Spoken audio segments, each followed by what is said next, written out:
Le 28 septembre 1958, la Guinée a opté pour l'indépendance en votant non au référendum constitutionnel français proposé par le général Charles de Gaulle.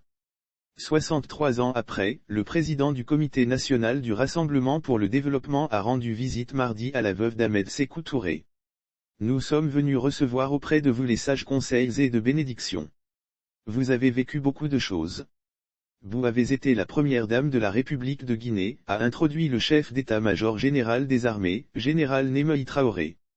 Face à Adjia André Touré, le tombeur d'Alpha Condé a réaffirmé sa volonté de protéger et rassembler tous les Guinéens afin qu'il y ait plus de paix, d'amour et surtout de compréhension pour qu'on puisse développer notre pays.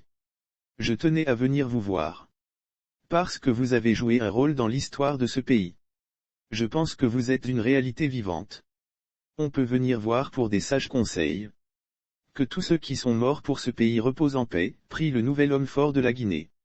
Saluant le geste du chef de la junte, Adjia André s'est dit heureux de le recevoir dans sa résidence située à Koléa sur la Corniche Sud. J'ai suivi tout ce qui s'est passé à la télé.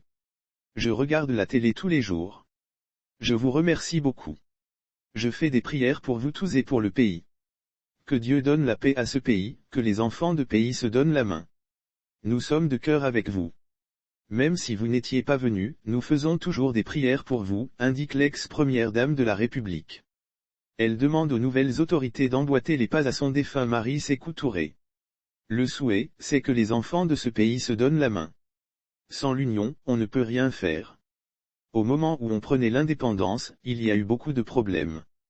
Mais on a eu la chance parce que le président Ahmed Sékou Touré communiquait beaucoup, souligne-t-elle. Il faut tout expliquer, le peuple comprend, conseille-t-elle au colonel Doumbouya.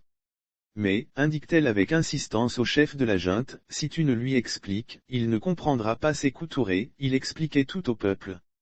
C'est ce qui nous a sauvés. Car, il y avait de multiples complots. Il a échappé à combien de tentatives d'assassinat ici. Mais le peuple était derrière lui à travers la communication.